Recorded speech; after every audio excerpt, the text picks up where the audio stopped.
On vous souhaite la bienvenue à ericlatour.com. Dans quelques instants, on vous parle de libre-échange Canada-Europe sur les fromages. Quels seront les impacts sur des producteurs de chez nous, notamment Fritz Kaiser à Noyant ou encore la fromagerie au Gré des Champs du côté de Saint-Athanas. Bref, dans quelques instants, on reçoit Daniel Gosselin de la fromagerie au Gré des Champs pour nous parler de ce nouveau contexte et de ses enjeux. Mais d'abord, vous l'avez peut-être vu dans notre émission d'hier où on recevait à la fois Alain Laplante et Stéphane Legrand pour nous parler un peu de leur défaite électorale, mais des lendemains de la défaite électorale. Cette fois-ci, on reçoit Claude Bachand.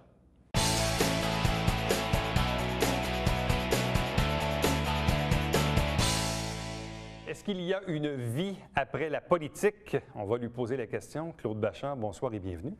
Bonsoir, ça va bien, M. Latour? Qu'est-ce que vous répondez à cette question-là? Bien, je réponds ce que je réponds toujours. Je ne suis pas mort. Lors de ma défaite aux élections fédérales, j'avais dit écoutez, je ne suis pas mort. Ben Laden, lui, venait de se faire tuer avec une balle entre les deux yeux. Moi, c'était pas mon cas. J'étais toujours vivant. Puis c'est la même chose à l'élection, surtout que ça a passé très, très près, comme vous le savez. Ça, c'est l'autre question, parce que, bon, vous avez été défait dans une élection fédérale, mais c'est une élection, puis on le sait aujourd'hui, au fédéral et au provincial, les élections sont très, très, très focusées sur les chefs, sur les partis. Sur les vagues, les vagues. Bon, et les vagues, bon. Là, quand on se présente à la mairie, c'est notre nom, c'est nous, c'est notre candidature, c'est pas Jack Layton, c'est pas Gilles Duceppe, c'est pas personne d'autre. Vous avez passé à quoi? 589 votes d'être maire de Saint-Jean-sur-Richelieu. 1,6 oui. Est-ce que c'est pire de perdre proche que de perdre par 3000? Oui, je pense que c'est pire, mais dans le fond, c'est comme au hockey, que tu perds par un point, par un but ou par 10 buts, tu as perdu. Alors, il faut respecter la décision de la population. Et je dois vous avouer aussi que n'importe qui des 4 premiers qui ont monopolisé, soit dit en passant, 82 du vote, n'importe qui de ces 4-là aurait pu passer avec un détail à ajouter ou une petite erreur. Alors, on doit se rendre compte que c'est M. Fecteau qui est élu aujourd'hui, puis on l'en félicite d'ailleurs. Quand on a le score en plein visage, est-ce qu'on se dit « Ah, j'aurais dû faire ceci, j'aurais dû faire cela, qu'est-ce qui a manqué? » ou je ne sais pas, qu'est-ce qui se passe dans la tête? Bien, moi, j'ai toujours été un peu immunisé contre ça parce que quand j'entreprends une campagne, je veux rien avoir à me reprocher à la fin de la campagne, c'est ça. Alors, moi, je peux vous dire que je n'ai pas de regrets parce que j'ai fait tout ce que j'ai pu pour essayer de gagner et ça n'a pas été le cas. Alors, je n'ai rien à me reprocher. C'est peut-être pour ça aussi que la zénitude continue de prendre l'aval sur moi et je ne suis pas trop déçu du résultat après coup. Quelle est l'analyse que vous portez de cette élection? Très honnêtement, quelques jours avant le vote, les gens me questionnaient. Bon, moi, je regardais ça aller, je me disais, le prochain maire de Saint-Jean va être élu avec 21, 22, peut-être 23 du vote. La division du vote est évidente. Il y avait 9 candidats. Maintenant, qui était en tête?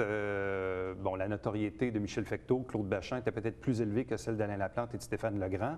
Au final, ça a donné 1 et 2. C'est pas mal ce à quoi on s'attendait. Quelle est l'analyse que vous portez des résultats de cette élection? Bien, regardez, nous, on avait investi notre stratégie dans le changement. Et si on regarde le résultat, il n'y a pas eu tellement de changement. On regarde les élus actuellement, plusieurs de l'équipe sortante qui ont été réélus. Et moi, je pense que dans les 50 des gens qui ne sont pas allés voter, il y avait des gens là-dedans pour le changement, mais c'est les forces du statu quo qui ont gagné, finalement. C'est des gens qui voulaient garder le système tel qu'il était. Et pour moi, je trouve que c'est un peu dommage, mais c'est quand même la décision du peuple et il faut la respecter. Est-ce que c'est pas le bon vieux dicton qui dit que les gens veulent du changement dans la continuité? Hein? On disait ça dans les années, même du Plessis. Les gens veulent du changement, mais il ne faut pas que ça fasse trop mal. Puis au final, on regarde ça, où tous les conseillers sortants ont été réélus, à l'exception de Gaétan Gagnon. Puis ensuite de ça, d'autres nouveaux, évidemment, se sont greffés à M. Fecteau.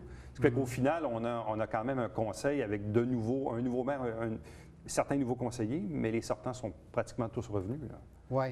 Mais moi, j'aurais aimé la continuité dans le changement, alors que vous parlez du changement dans la continuité. Alors, mais ça, c'est purement personnel et vous avez raison.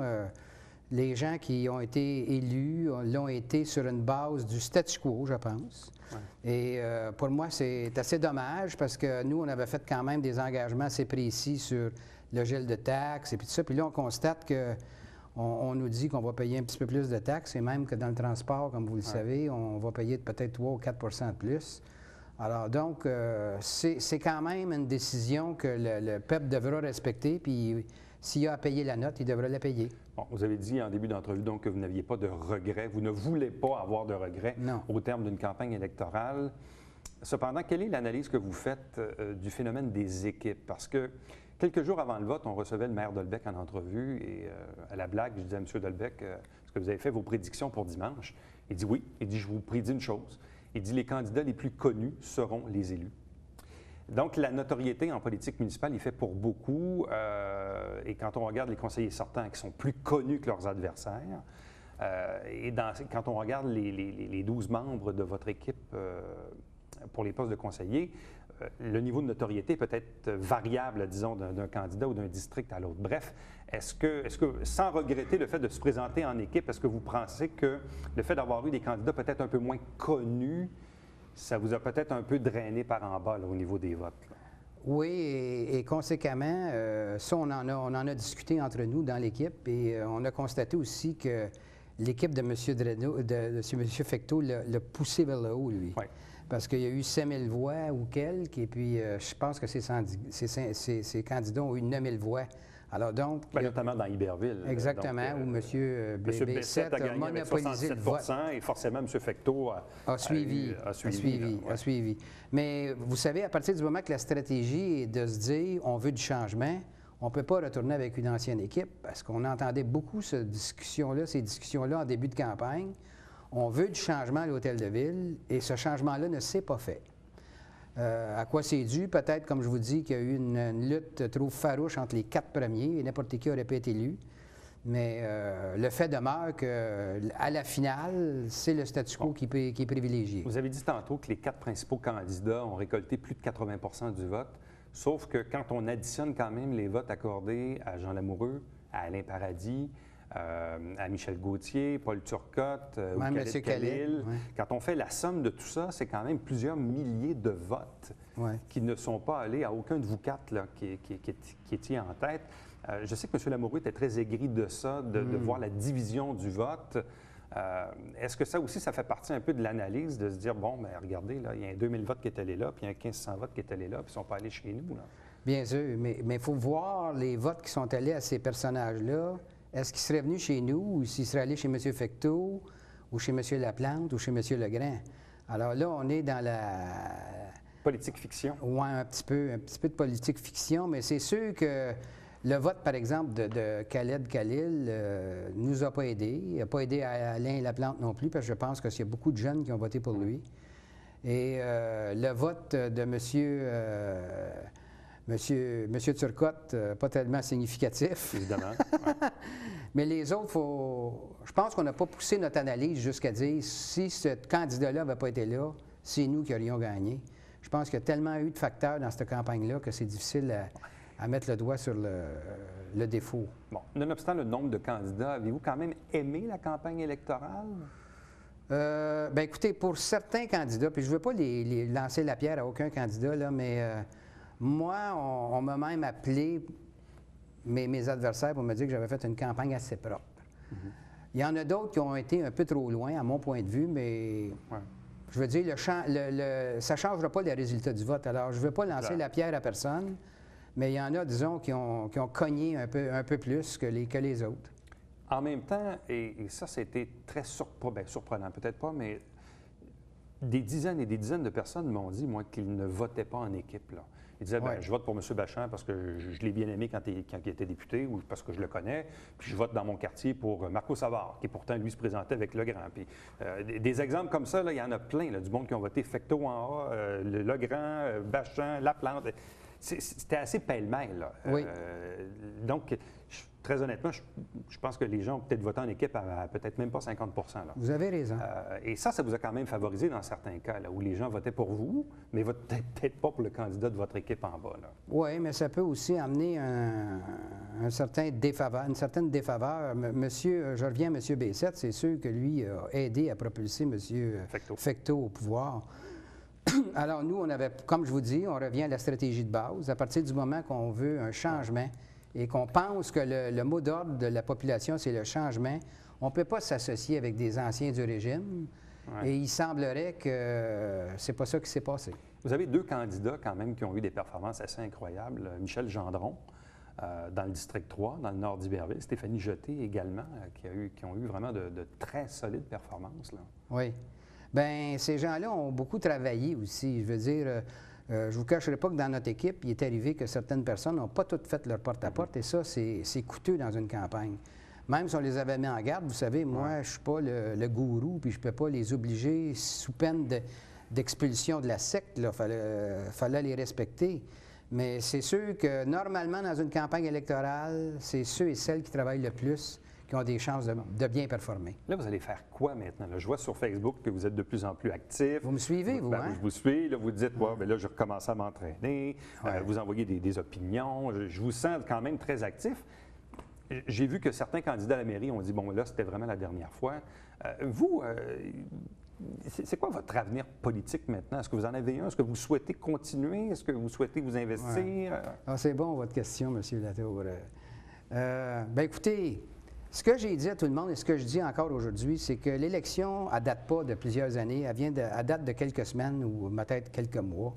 Puis moi, je ne suis pas le style à dire, voici, là, quelques jours après mon élection ou ma défaite, voici ce que je vais faire. Alors donc, j'ai des exemples typiques de ça. Je regarde M. Landry, par exemple, Bernard Landry, qui, d'un geste intempestif, est allé dire à un moment donné, moi, vous ne m'avez pas fait confiance dans le vote suffisamment à mon goût, alors je me retire de la politique, je ne suis plus ministre et je ne suis plus député, je quitte. Et je pense qu'il l'a toujours regretté. Ouais. Moi, ce n'est pas mon cas. Moi, ça m'a donné une leçon, ça. De toute façon, je ne suis pas le style non plus trop intempestif. C'est sûr que quand on se fait attaquer, on réplique et puis on peut avoir des arguments massus pour se défendre.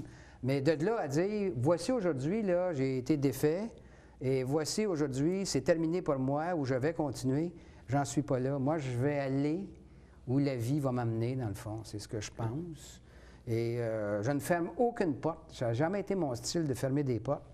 Et on verra au fur et à mesure que le temps va s'égrener de quelle façon je vais me comporter dans mon avenir politique.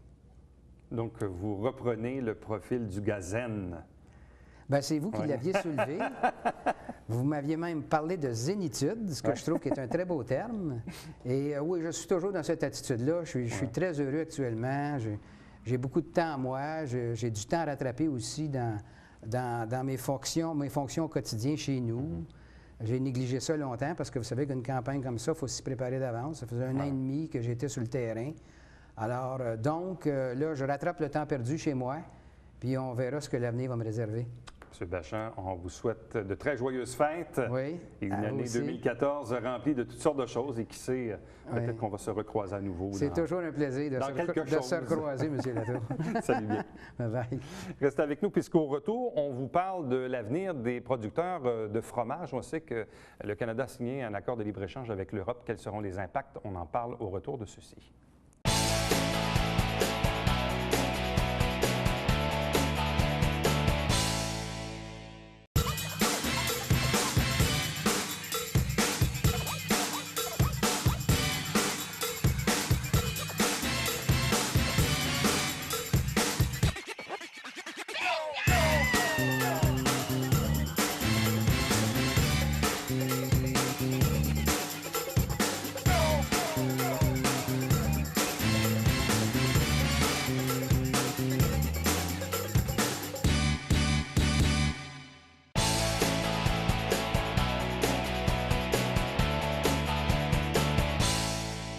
Au cours de l'automne, vous l'avez probablement vu ou entendu dans les nouvelles, cette entente de libre-échange entre le Canada et l'Europe, notamment pour les fromages.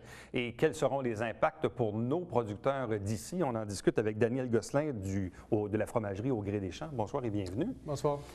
Bon, cette nouvelle est sortie d'un peu de nulle part. On ne savait même pas que c'était nécessairement un enjeu, semble-t-il. Il faut croire que ça l'était pour que le gouvernement décide de signer une entente de libre-échange. Vous, est-ce que vous étiez déjà au fait un peu de ces tractations-là qui se déroulaient? Disons, les rumeurs que nous on avait eues, c'était des chiffres qu'on avait entendus ou j'imagine le gouvernement avait laissé couler. C'était 7 ou 8 000 tonnes. Donc, c'est sûr, c'était déjà beaucoup parce qu'en ce moment, les quotas d'importation, c'est à l'entour de 12 000 tonnes. Fait que déjà,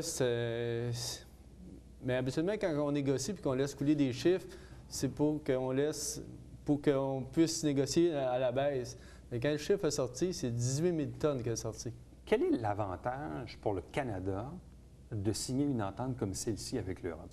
Bien, cette entente-là, c'est sûr, on a fait ça sur la tête des fromagers québécois, ça c'est certain, parce qu'on a échangé, on a donné un morceau de gâteau à l'Europe pour être capable d'exporter le bœuf puis le porc de l'Ouest. Grosso modo. C'est ça le deal, là. C'est ça le deal. Puis l'impact que ça représente, 18 000 tonnes, là, ça représente. Bien, moi, je suis administrateur à la FAC, c'est l'Association des fromagers artisans du Québec. Et on est 40-45 membres dans cette association-là. Donc, le quota qu'on veut importer, la signature va se faire d'ici 2 ans, ça représente 1000 entreprises comme la mienne. Là, on voit le rapport de 40-45 entreprises comme la mienne contre 1000. Ça, c'est d'ici 4, 5 ans, 6 ans. Là, ça, c'est pas tellement clair encore dans combien de temps que ça va arriver. Mais ils ont 2 ans pour signer l'entente de principe. Bon. Actuellement, moi, là, si je suis un producteur de fromage en France ou en Belgique, puis que je veux exporter mes produits au Canada, est-ce qu'on m'impose une taxe qui fait en sorte que le prix de mon fromage est plus élevé que le vôtre? Non, c'est ça. On enlève les barrières tarifaires. Donc, ils vont arriver. Puis les règles du jeu ne sont pas les mêmes. C'est au niveau des règles d'hygiène sont beaucoup plus souples là-bas qu'ici. Au niveau de l'aide financière, au niveau des fromagers artisans, j'ai eu la chance d'aller en France tout de même plusieurs fois. Et en discutant avec les paysans dans le coin, ils ont beaucoup plus d'aide directe, là, disons, pour bâtir la fromagerie et tout.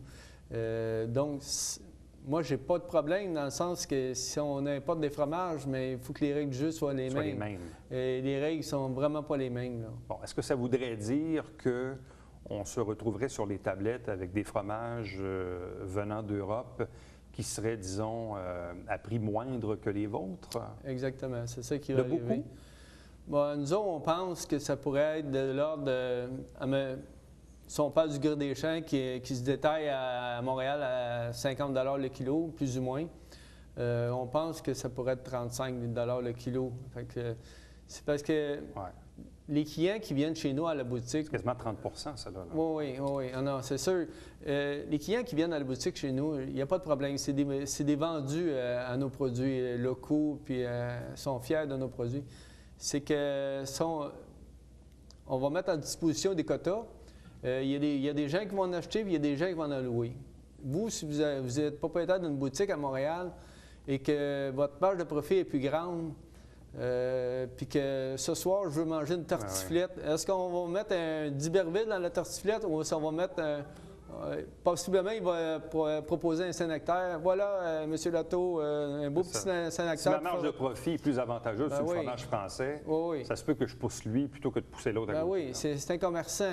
Chez nous, on vend juste seulement du québécois. Puis, comme je vous dis, les clients qui viennent chez nous, les autres sont vendus à nos produits. Sauf que ça ne représente pas la totalité de notre production ça, à la boutique, malheureusement. Est-ce que j'ai compris de la part du ministre qu'on projetait d'avoir une forme de compensation ou de transition à l'égard des producteurs locaux? Bien, déjà, on a eu une rencontre avec le ministre Gendron, le ministre de l'Agriculture, le vice-président de notre gouvernement, et avec notre président de la FAC, M. Louis Arsenault. Et ça semble, oui, il sera censé avoir une compensation qui vient du fédéral, mais l'agriculture, c'est chapeaudé par les provinces. Par les provinces, puis par la suite au fédéral. Et c'est pas clair qu'il va... C'est certain une compensation, encore là, ça serait quoi, sur une durée limitée? Bien, c'est certain que, honnêtement, on aimerait ça d'en avoir une, mais en tout cas, en partant, au moins pour éviter le raz-de-marée, parce que ça va être un raz-de-marée, on va sûrement perdre une part du marché. Et dans les oui-dire qu'on a entendu dire, va sûrement les grandes entreprises, Loblaw, Costco, vont vouloir se mettre la main sur des quotas d'importation, ça, c'est certain, ça. Bon, actuellement, une fromagerie comme la vôtre, la portion que vous vendez à la ferme versus la portion que vous vendez à l'extérieur de la ferme, ça représente quoi à peu près? C'est en taux de 30 qu'on vend à la ferme. Donc, c'est ça qui est... Donc, la majorité est à l'extérieur. Oui, c'est ça qui est inquiétant parce que c'est ça qui va... L'aide pourrait venir de ce côté-là, être capable de nous consolider encore, aller à 50-60 si c'était possible. Ça viendrait nous solidifier. Mais comme vous le savez, on est près des grands centres, mais moi, j'ai beaucoup de collègues qui sont dans l'Estrie, centre du Québec, qui sont loin des grands centres. Il y en a qui n'ont même pas de boutique. Les conséquences, c'est qu'il y en a qui vont disparaître. Puis, qu'est-ce qui est triste, c'est que depuis 15-20 ans, on a développé l'expertise. C'est ça, vous développez... Puis, on risque de le perdre. C'est quelque chose qui... Lorsqu'une entreprise ferme, ça prend du temps avant que... C'est pas de jour au lendemain qu'elle va repartir Ce que ça vous sur prendrait, la dans le même fond, bannière. c'est qu'il faudrait... Parce que là, vous savez que la SAQ, là, finalement, puis bon, ça, c'est un autre débat, là, mais les producteurs de vin au Québec Oui, vont j'écoutais peut-être tantôt. finir par avoir un peu d'espace dans les vitrines. Exact. Ça prendrait vos fromages à côté. Mais ça a pris 20 ans, c'est négocier Mais non, ça je avec sais, la c'est SAQ. incroyable. C'est pour ça que les fameuses compensations... Sauf que la SAQ, c'est une société d'État. Vous ne Ouais. pouvez pas forcer un commerçant à mettre vos fromages en premier. non, là, c'est ça. non, mais- c'est ça. Mais écoutez, c'est certain qu'on a beaucoup d'inquiétudes. On est un petit peu dans l'incertitude. Ouais. Mais vous dites que tout ceci va se négocier, que dans le fond, ça serait en opération peut-être dans 2 ans? Bien, ils ont 2 ans pour signer. C'est ça. Puis après, bien, là, qu'est-ce qui n'est pas clair, c'est dans combien de temps que les fromages français, ça va être surtout des fromages français qui vont rentrer. Est-ce que ça va être dans 4, 5, 6, 7 ans? Là? C'est certain que ça nous donne un Il peu faut de être temps. vigilant maintenant, là, Oui, c'est ça. oui. C'est pour ça qu'on a eu déjà une rencontre avec le ministre. En principe, il devrait en avoir d'autres là, pour avoir une espèce de comité de travail pour voir les actions à faire là, pour être capable de se démerder, là, excusez l'expression, mais c'est ça qui va nous arriver. Hein. On s'est fait négocier ça sur notre tête. Là. Vous, ça fait combien d'années que vous opérez à Iberville? Nous, ça fait 13 ans. 13 ans. Oui, oui.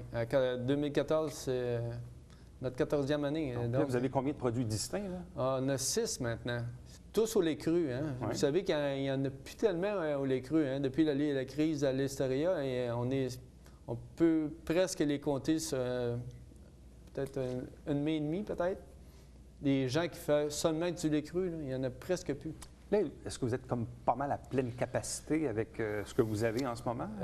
Oui, on est à pleine capacité. On pourrait augmenter, mais lorsque M. Harper dit qu'il y a une croissance, nous, on ne le voit pas tellement, la croissance. On travaille fort pour la maintenir, je dirais. Là. Oui, il y aurait possibilité d'augmenter encore 20, 30, 40 peut-être, je ne sais pas.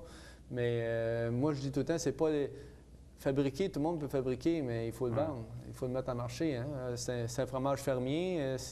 C'est certain qu'on a un produit de qualité qui est d'exception, je dirais. Mais vos produits, on commence en tout cas à avoir beaucoup de notoriété parce que très souvent, quand on écoute, bon, il y a 1001 émissions de cuisine là, maintenant, toutes les chaînes d'ailleurs. C'est sûr. Et très souvent, on entend, oui, c'est un fromage qui vient du Gré des Champs à Iberville. Donc, votre produit gagne beaucoup en notoriété. Non, on est très, très, très populaire auprès des chefs. Ça, effectivement, puis même dans le milieu fromager, on a une très belle notoriété. On peut être fier de ça. Là. Bon. D'ailleurs, à quelques occasions, quand j'arrête chez vous, c'est souvent le même trajet, c'est-à-dire que tu vas jouer au golf à Saint-Grégoire, puis là, tu te dis, on n'est pas très loin, on va arrêter à acheter des fromages. Puis souvent, la fin de semaine, puis à chaque fois que je rentre, c'est toujours plein de monde. Oui, non, ça fonctionne bien. Puis vous avez des petits kits de dégustation. Exact, puis, c'est ça. Mais tu sais, écoutez, dans 13 ans, il faut que ça évolue. Hein, puis on est fiers, on fait des très bons produits.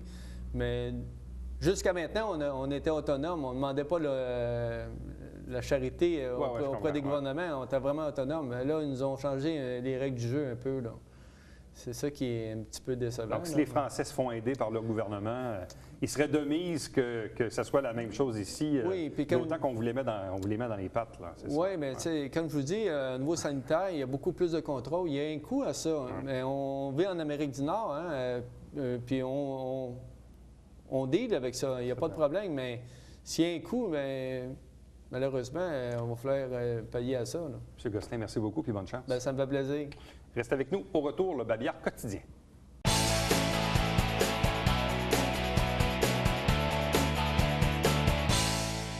N'oubliez pas que la réglementation du stationnement de nuit est maintenant en vigueur depuis le 1er décembre. Et vous savez que depuis l'an dernier, il y a une nouveauté.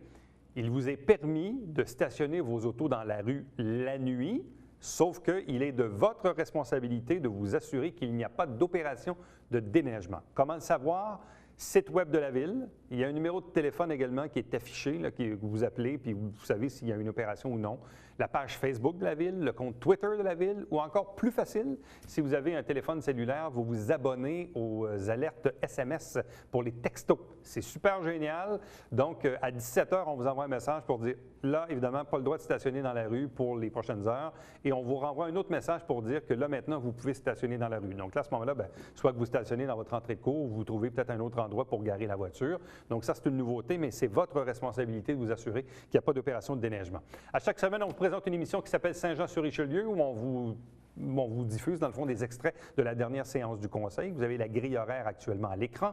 On vous rappelle le Télébingo, tous les dimanches matin, 9h30, en direct au câble 9.